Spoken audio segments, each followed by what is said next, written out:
Welcome to online biochemical student. I am Himanshu Kumar और आज हम लोग एक नया टॉपिक फिजिकल केमिस्ट्री में शुरू करेंगे 12th क्लास का। वो होगा सॉलिड स्टेट। तो फिजिकल केमिस्ट्री का फर्स्ट चैप्टर जो है सॉलिड स्टेट 12th क्लास के लिए आज हम लोग देखेंगे कि सॉलिड स्टेट क्या होता है, उसका इंट्रोडक्शन, उसके बारे में, सॉलिड स्टेट के टाइप्स। तो देखिए, आप इसको इंटरेस्ट लीजिए और रेडी हो जाइए। ओके, हाँ देखिए, सॉलिड स्टेट में मुख्य रूप से तो ऐसे आप जानते हैं कि मैटर के 3 फॉर्म होते हैं, सॉलिड, लिक्विड एंड गैस। ऐसे तो 5 फॉर्म इसके होते हैं। एक सॉलिड होता है, दूसरा लिक्विड, तीसरा गैस होता है, एक प्लाज्मा स्टेट भी होता है, एक बोस-आइंस्टीन स्टेट भी होता है।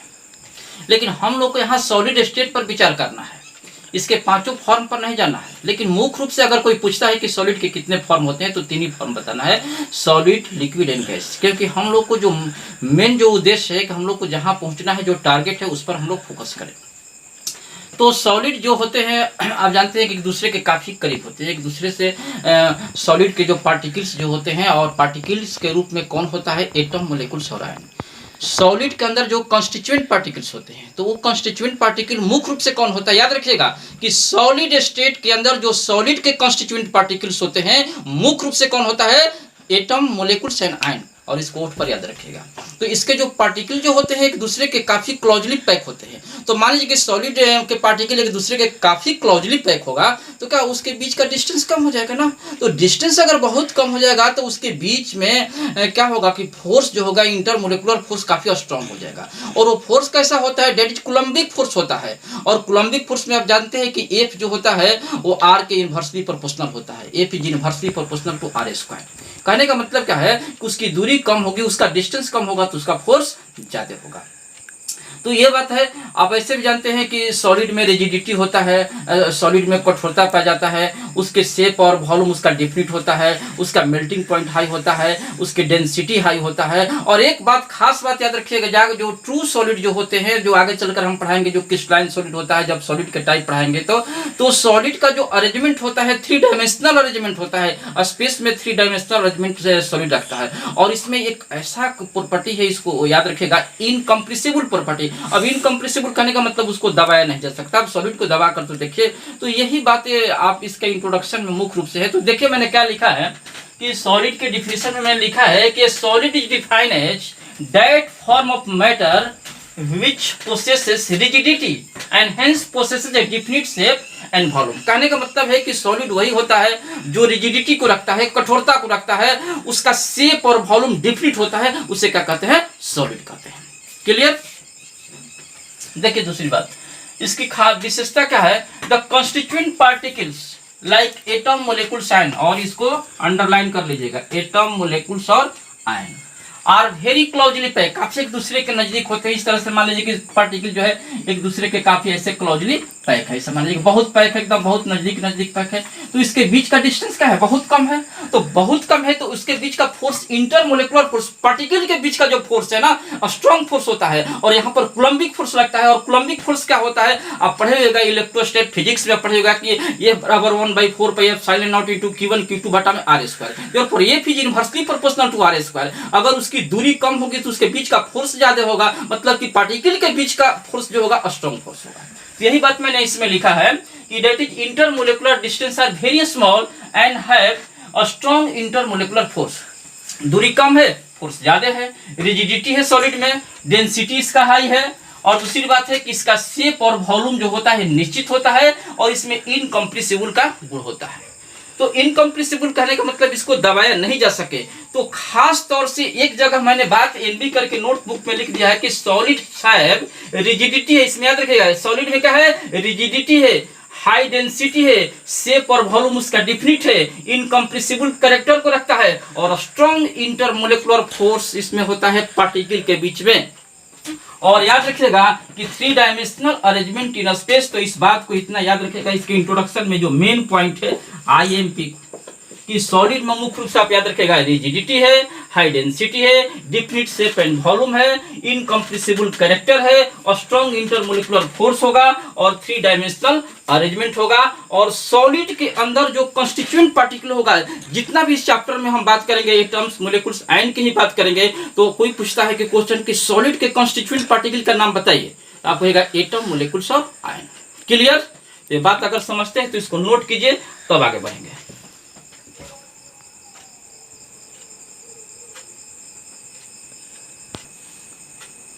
हाँ, तो देखिए मैंने अभी सॉलिड में क्या बताया आपको। मैंने कहा कि सॉलिड में सबसे पहले देखें कि इसके अंदर रिजिडिटी है, इसके वॉल्यूम और शेप डिफिनिट है। ये बात तो आप पहले से भी जानते हैं, सॉलिड को देख कर कहीं आप बता सकते हैं। और इसमें खास बात क्या है कि सॉलिड के जो पार्टिकल है, समझिएगा बात को, सॉलिड के जो पार्टिकल है वो पार्टिकल किस रूप में पाए जाते हैं। पहला ऑब्जेक्टिव क्वेश्चन, एटम, मोलिक्यूल्स और आयन। तो ये बात आपको नोट कर रखना होगा कि सॉलिड के अंदर जो पार्टिकल्स हैं वो किस रूप में है, एटम, मोलिक्यूल्स और आयन के रूप में। इनकम्प्रेसिबिलिटी कहने का मतलब कि उसको नहीं दबा सकते, ऐसा इसमें करेक्टर है। हाई डेंसिटी है, शार्प मेल्टिंग पॉइंट है, सारा बात लिखे हैं। और इसके बाद में मैंने बताया था कि 3 डायमेंशनल व्यवस्था होता है। आगे हम लोग देखेंगे कैसे व्यवस्था होता है, सारा चीज देखेंगे। बहुत इंटरेस्टिंग चैप्टर है, इसको ध्यान से देखेगा। तो सॉलिड के 2 टाइप्स, मुख्य रूप से जो सॉलिड के 2 टाइप्स होते हैं, एक होता है क्रिस्टलाइन सॉलिड, और ये क्रिस्टलाइन सॉलिड जो होता है यही ट्रू सॉलिड होता है, और दूसरा होता है एमॉर्फस सॉलिड। अब इस सॉलिड को देखकर आप कहते हैं कि क्या सॉलिड आप एक नाम ले रहे हैं तो 2 कैसे टाइप हो गए, आगे देखेंगे। टाइप तो 2 होता ही है, एक क्रिस्टलाइन सॉलिड जो है वो ट्रू सॉलिड के लिए आता है, और एमॉर्फस सॉलिड जो होता है वो फॉल्स सॉलिड होता है, वो सीडो सॉलिड होता है, उसको सुपर कूल्ड लिक्विड के नाम से भी जाना जाता है। तो क्रिस्टलाइन सॉलिड जो होते हैं इसमें जो पार्टिकल है, मैंने कहा कि जो सॉलिड के अंदर जो पार्टिकल है वो किस रूप में है, किस रूप में है, एटम, मोलिक्यूल्स और आयन के रूप में। तो पार्टिकल की जो व्यवस्था होगी एक लॉन्ग रेंज ऑर्डर तक उसकी व्यवस्था जो होगी वो अरेंजमेंट होगा, वो डिस्टर्ब नहीं होगा। पहली बात है कि कहने का मतलब है कि लॉन्ग रेंज तक पार्टिकल की व्यवस्था जो होता है वो कहीं डिस्टर्ब नहीं होता है, एक लंबे रेंज तक उसकी व्यवस्था होती है। पहली बात है क्रिस्टलाइन सॉलिड की एक विशेषता है। और बाकी क्या होता है कि क्रिस्टलाइन सॉलिड जो होता है आप देखिएगा उसके सरफेस जो होता है फ्लैट होता है, स्मूथ होता है, उसको 2 इक्वल भाग में आप काट सकते हैं। ये सब क्रिस्टलाइन सॉलिड के अंदर ये ऐसा करेक्टर होता है। तो मैंने क्या लिखा है, आप इस बात को देखिए कि 2 solid in which, crystalline solid की परिभाषा में द कॉन्स्टिट्यूएंट पार्टिकल्स आप जानते हैं एटम, मोलिक्यूल्स, आयन। एकदम ओट पर रट लेना है तो रट लेना है कि सॉलिड के अंदर जब तक के पार्ट चलता रहेगा हम सिर्फ एटम, मोलिक्यूल्स और आयन की ही बात करेंगे, हर जगह बात करेंगे इसी बात को, क्योंकि इसके अंदर जो भी पार्टिकल्स लेंगे एटम, मोलिक्यूल्स, आयन ही लेंगे। Are arrange in regular sequence with a definite pattern are known as crystalline solid. एक डिफिनिट पैटर्न के साथ एक निश्चित क्रम में इसकी व्यवस्था करते हैं। कहने का मतलब क्या है, अरेंजमेंट कहने का मतलब है कि पार्टिकल को इस तरीके से हमने एक ऐसे व्यवस्था कर दी, मान एक क्रिस्टलाइन सॉलिड है तो एक लंबे दूरी तक ये व्यवस्था जो है इसे बनी रहती है, माने ये व्यवस्था डिस्टर्ब नहीं होगी। तो जिसमें ऐसा अरेंजमेंट होगा एक लॉन्ग रेंज ऑर्डर तक ऐसी व्यवस्था होगी, एंड दैट व्यवस्था takes place in case of crystalline solid. तो क्रिस्टलाइन सॉलिड में पार्टिकल की व्यवस्था लॉन्ग रेंज ऑर्डर में होगा, वो व्यवस्था कभी डिस्टर्ब नहीं होती है। बात को नोट कीजिएगा। तो इसको हम ट्रू सॉलिड कहेंगे। अगर ऐसा व्यवस्था होगा तो इस प्रकार के सॉलिड को क्या कहेंगे, ट्रू सॉलिड। और व्यवस्था कैसे है, लॉन्ग रेंज ऑर्डर में है, इसलिए मैंने क्या लिखा है कि लॉन्ग रेंज ऑर्डर। तो यहां देखिए this solids have long range order, long range order यहां जैसे कर लीजिएगा। तो these solids have long range order and have sharp melting point। मतलब कहने का मतलब है कि पार्टिकल की व्यवस्था जो होती है एक लंबे रेंज तक होता है, उसकी व्यवस्था डिस्टर्ब नहीं हो गया, और मेल्टिंग पॉइंट तो साफ होगा, तेज होगा, और स्मूथ सरफेस होगा, फ्लैट होगा। और फ्लैट होगा तो उसको 2 भाग में आप काट भी सकते हैं। और सबसे बड़ी चीज याद रखिएगा कि सबसे बड़ी चीज क्या होता है क्रिस्टलाइन सॉलिड के अंदर, कि इसके अंदर एन आइसोट्रोपिक प्रॉपर्टी पाया जाता है। अब सवाल उठता है कि एन आइसोट्रोपिक प्रॉपर्टी होता क्या है। तो एनआइसोटॉपिक प्रॉपर्टी आपको अलग से भी हम बताएंगे कि आपको एमॉर्फस सॉलिड जो होता है आइसोटॉपिक प्रॉपर्टी को रखता है, क्रिस्टलाइन सॉलिड एनआइसोटॉपिक। अभी आप इतना ही याद रखिएगा, एनआइसोटॉपिक प्रॉपर्टी। ऐसे कहने का मतलब क्या है कि कुछ ऐसे फिजिकल प्रॉपर्टी होते हैं जैसे electrical conductivity, thermal conductivity, refractive index, mechanical strength जो होता है वो क्या होता है कि भिन्न भिन्न डायरेक्शन में भिन्न भिन्न होता है, और इसी प्रॉपर्टी को हम लोग कहते हैं एनआइसोटॉपिक प्रॉपर्टी। तो हम बाद में बताएंगे भी, लेकिन अभी जानिए इतना कि क्रिस्टलाइन सॉलिड के अंदर कौन सी प्रॉपर्टी होता है, एनआइसोट्रॉपिक प्रॉपर्टी होता है। अब क्रिस्टलाइन सॉलिड के बहुत सारे टाइप्स होते हैं, तो बहुत सारे टाइप्स में हम कुछ एग्जाम्पल आपको दिए हैं, आपको ये बताएंगे कि ये किस कैटेगरी के अंदर एग्जाम्पल आएगा और क्यों आएगा, इस पर हम चर्चा बाद में करेंगे। अभी आप नोट कर लीजिए कि NaCl, LiCl, ZnS कुछ एग्जाम्पल हम लिख दिए हैं, CuS, CuSO4, diamond, sulphur, sugar, quartz, ये सब क्या है, ये सब क्रिस्टलाइन सॉलिड के अंदर आता है। याद रखिएगा, क्वार्ज जो है क्रिस्टलाइन सॉलिड के अंदर रखेंगे, लेकिन क्वार्ज ग्लास को एमॉर्फस सॉलिड के अंदर रखा जाता है। तो ये क्रिस्टलाइन सॉलिड है, इसको नोट कर लीजिए।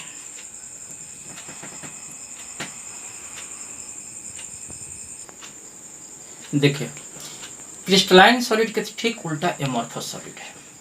तो एमॉर्फस सॉलिड को आप कैसे लिखिएगा, ठीक उसका उल्टा लिखना है। क्या मैंने लिखा है, देखिए, दो solid in which the constituent particles, the constituent particle, जब भी कोई कॉन्स्टिट्यूएंट पार्टिकल का हम बार बार लिख रहे हैं, देखिए एटम, मोलेक्युल, साइन, एक बार में भी खत्म कर सकते थे, लेकिन आपको बार बार मैं रिपीट इसलिए कर रहा हूं कि आपके दिमाग में आ जाए कि सॉलिड के अंदर जो कॉन्स्टिट्यूएंट पार्टिकल से वो है क्या भाई, तो एटम, मोलेक्युल्स और आयन है।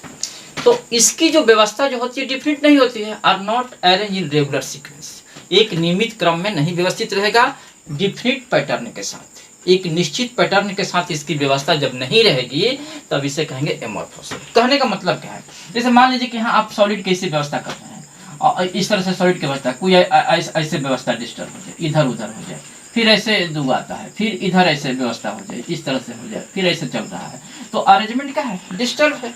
तो इस मतलब क्या है, कहने का मतलब है कि random distribution of arrangement of solid particle, of constituent particles, and that constituted particles are atom, molecules और ion, which is present in solid state। and solid state में जब भी constituent particle की बात करेंगे वो कौन सा particle होगा, atom, molecules और ion। और अगर इसकी व्यवस्था डिस्टर्ब है, random है, कहने का मतलब कि इधर उधर बिखरा हुआ है, that is called amorphous solid। तब उसे क्या कहेंगे, amorphous solid कहेंगे। याद रखिएगा, एमॉर्फस सॉलिड इस तरह की जो डिस्टर्ब व्यवस्था में जो डिफिनिट क्रम में एक निश्चित पैटर्न के साथ व्यवस्थित नहीं रहेगा, तो ऐसे इसी प्रकार के सॉलिड को हम क्या कहेंगे, सीडो सॉलिड, मतलब कि झूठा सॉलिड है, फॉल्स सॉलिड है, और इसी को हम लोग सुपर कूल्ड लिक्विड कहते हैं।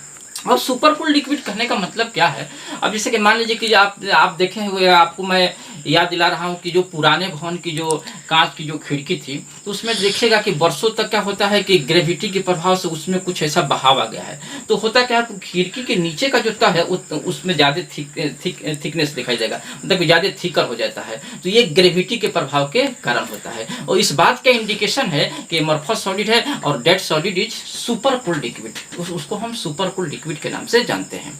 तो क्या होता है कि इस प्रकार के सॉलिड की जो व्यवस्था होगी वो शॉर्ट रेंज ऑर्डर में होगा, लॉन्ग रेंज ऑर्डर में तो होगा नहीं, क्योंकि व्यवस्था तो जल्दी से डिस्टर्ब हो जाता है, तो एक लंबे रेंज तक तो इसकी व्यवस्था रहती नहीं है। तब ऐसी व्यवस्था क्या होती है, तो मैंने क्या लिखा है कि दीज सॉलिड्स, मैंने यहाँ लिखा है कि हैव शॉर्ट रेंज ऑर्डर, इसका रेंज हो छोटा होगा, no sharp melting point, melting point इसका शार्प नहीं होगा, तिखर नहीं होगा, अधिक नहीं होगा, तेज नहीं होगा। क्लियर। सरफेस कैसा होगा, क्योंकि क्या होता है कि एमॉर्फस सॉलिड का सरफेस जो होता है इरेगुलर सरफेस होता है, तो इरेगुलर सरफेस होगा तो व्यवस्था तो डिस्टर्ब होना ही है, और इरेगुलर सरफेस होने के कारण अगर इसको आप काटिएगा तो दो इक्वल भाग में नहीं कटेगा। कोई भी सतह अपने से सोचिए ना कि इरेगुलर हो जाए, तो उसको काटिएगा तो दो बराबर भाग में कटेगा, नहीं कटेगा, तो क्या होता है, इरेगुलर सरफेस होता है। कुछ ऐसे एग्जांपल ले लीजिए इसको, क्वार्ज ग्लास, रबर, प्लास्टिक, ऐसे एग्जांपल देते हैं, starch, cellulose, protein, polymer, pitch, fused, silica, cellophane, तो ये सब एग्जांपल आपको याद रखना होगा। एक बात याद रखिएगा, the quartz is a crystalline solid whereas silica glass is amorphous solid. और दूसरी बात मैंने क्या लिखा है कि amorphous silica is the best material for converting sunlight into electricity. याद रखिएगा, एमॉर्फस सिलिका जो होता है एक ऐसा मटेरियल है जो सनलाइट को इलेक्ट्रिसिटी में बदल देता है, और उस इलेक्ट्रिसिटी में बदलने के लिए जो हम लोग सेल यूज करते हैं फोटोवोल्टेइक सेल होता है। तो याद रखिएगा इस बात को कि ये आईएमपी में कि amorphous silica is the best material for converting sunlight into electricity, IMP. तो इस तरह से हम लोग क्रिस्टलाइन सॉलिड और एमॉर्फस सॉलिड देखें कि किस तरह से होता है, एक डिफिनिट होता है तो दूसरा इनडिफिनिट होता है। कहने का मतलब एक का अरेंजमेंट सही है तो दूसरे का अरेंजमेंट डिस्टर्ब है, एक का मेल्टिंग पॉइंट तेज है तो एक का मेल्टिंग पॉइंट कम है, एक हाई है तो एक लो है, एक का सरफेस स्मूथ और फ्लैट है तो दूसरे का इरेगुलर है। कहने का मतलब है कि सारा अरेंजमेंट है एक दूसरे के अपोजिट है। एक को टू सॉलिड कहते हैं तो दूसरे को फाल सॉलिड, मतलब कि pseudo solid and dead pseudo solid is called super cooled liquid. Therefore crystalline solid is true solid but amorphous solid is pseudo solid और सुपर कूल्ड लिक्विड। तो ये तो मैं सिर्फ इंट्रोडक्शन दिया कि सॉलिड का डिफिनेशन क्या हुआ, 3 डायमेंशनल अरेंजमेंट उसका होता है, इनकम्प्रेसिबिलिटी का करेक्टर है, डेंसिटी उसका हाई है, शार्प मेल्टिंग पॉइंट है, उसका डिफिनिट वॉल्यूम डिफिनिट शेप होता है, उसमें रिजिडिटी पाई जाती है, 3 डायमेंशनल अरेंजमेंट होता है, ये सारा चीज होता है। मैंने यहाँ एक बात और है कि इसमें एक चीज है कि आइसोट्रोपिक प्रॉपर्टी मैंने यहाँ लिखा है कि they have irregular surface and have isotropic property, तो इसको अंडरलाइन कर लीजिएगा। तो मैंने दोनों बातों पर मैं चर्चा करूंगा कि एक तरफ मैंने एनाइसोट्रोपिक प्रॉपर्टी क्रिस्टलाइन सॉलिड को बताया और दूसरे तरफ आइसो का मतलब समान, और ट्रॉपिक कहने का मतलब है उसका डायरेक्शन। सभी दिशाओं में इसका प्रॉपर्टी समान होता है। तो किस प्रकार के प्रॉपर्टी, खास तौर से फिजिकल प्रॉपर्टी, और फिजिकल प्रॉपर्टी में मुख्य रूप से common electrical conductivity, thermal conductivity, refractive index और मैकेनिकल स्ट्रेंथ, ये सब जो फिजिकल प्रॉपर्टी जो होते हैं सभी डायरेक्शन में सेम होता है इन case of amorphous solid but different in different direction in case of crystalline solid.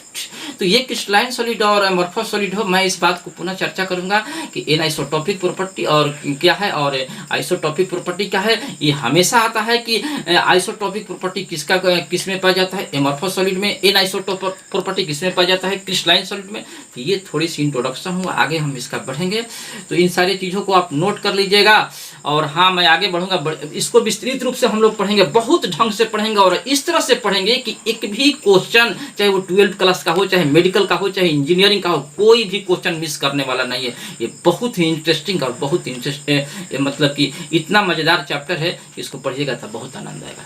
तो ठीक है, तो आप इसको नोट कर लीजिएगा और लाइक और सब्सक्राइब कर दीजिएगा और जो बेल आइकन की घंटी है उसको दबा दीजिएगा और पुनः हम मिलेंगे इसके आगे। ठीक है।